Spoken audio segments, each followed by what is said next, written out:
Shalom, Jemaat New Life Community. Senang bertemu dengan Anda dalam renungan pagi ini. Judul daripada penyampaian firman pagi ini, berjaga-jaga senantiasa, terambil dari 2 Petrus 3 ayat 1 sampai 3. Perikopnya adalah hari Tuhan. Saudara-saudara yang kekasih, ini sudah surat yang kedua yang kutuliskan kepadamu. Di dalam kedua surat ini aku berusaha menghidupkan pengertian yang murni oleh peringatan-peringatan, supaya kamu mengingat akan perkataan yang dahulu telah diucapkan oleh nabi-nabi kudus, dan mengingatkan akan perintah Tuhan dan juru selamat yang telah disampaikan oleh rasul-rasulmu kepadamu. Ayat ketiga, yang terutama harus kamu ketahui ialah bahwa hari-hari zaman akhir akan tampil pengejek-pengejek dengan ejekan-ejekannya, yaitu orang-orang yang hidup menuruti hawa nafsu. Nah, Bapak Ibu Saudara, Rasul Petrus menuliskan tulisan ini kepada jemaat di perantau dan jemaat di Galatia, Bitinia, dan Kapadokia.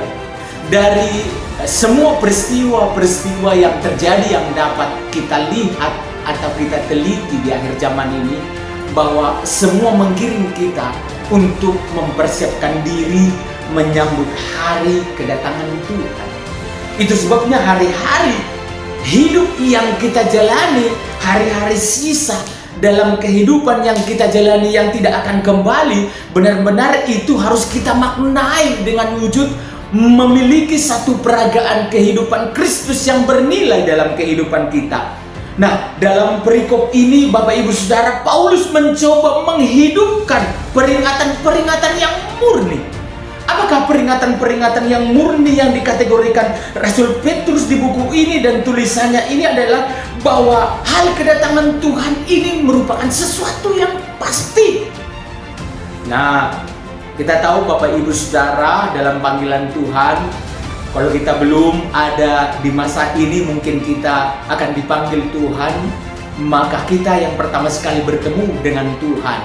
Nah, Bapak Ibu Saudara, tapi kita yang masih hidup, Tuhan katakan bahwa kita tetap harus senantiasa berjaga-jaga dalam kehidupan kita.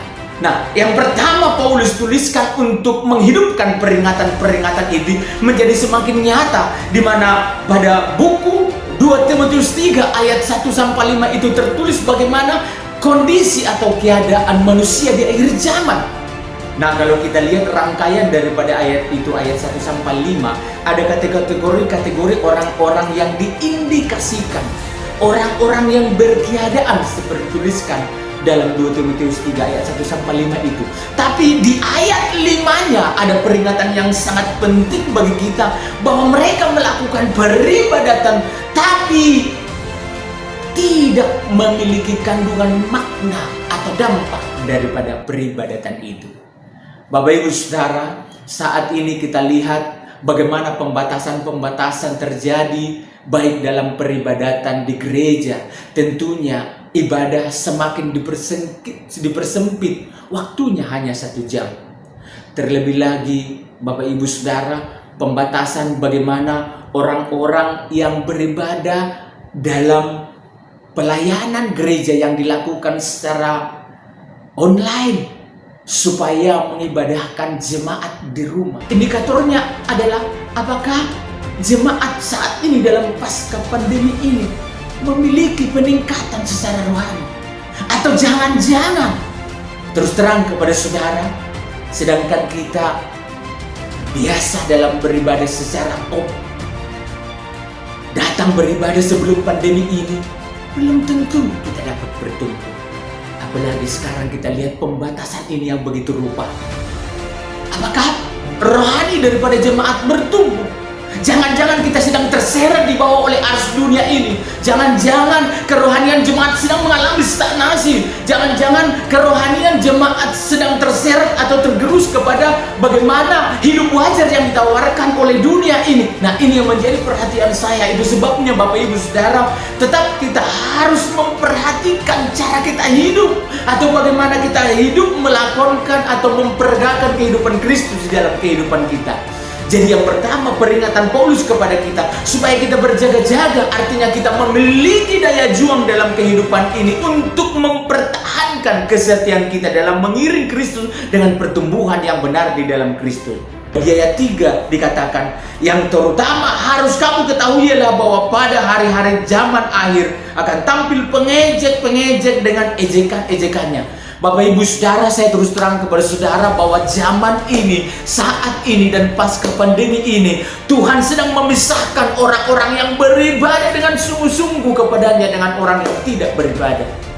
Sehingga perbedaan kehidupan yang diperagakan oleh orang-orang yang benar mengikut Tuhan akan semakin kelihatan. Nah, ini saya indikatorkan sama dengan seperti zaman Nuh pada saat itu, di mana Nuh mencoba mengingatkan orang-orang pada saat itu untuk segera bertobat karena menanggapi ada malapetaka di mana mereka akan dihanguskan atau dihabiskan dengan air bah. Hingga ejekan-ejekan dan olok-olokan diberikan kepada Nuh pada saat itu, di mana mereka membangun bahtera di atas gunung. Itu menjadi ejekan dan perolok-olokan pada saat itu. Namun Nuh dan keluarganya tetap tidak terpengaruh untuk hidup pada saat itu dengan benar dan bergaul dengan Tuhan. Apakah pasca pandemi ini dan keadaan yang kita lalui membuat kita semakin melihat Tuhan bekerja dalam kehidupan kita? Nama Tuhan. Dua hal ini yang mau saya sampaikan kepada saudara supaya menggiring kita memiliki pengetahuan dan kecerdasan rohani di dalam Tuhan. Demikian firman Tuhan pagi hari ini. Saya berdoa kepada saudara, Bapa di surga, urapi pakai perlengkapi umat-Mu pagi hari ini supaya mereka melakukan segala sesuatunya seperti untuk Tuhan. Apapun yang mereka sentuh dengan iman mendatangkan keberhasilan. Di dalam nama Yesus hamba berdoa. Amin.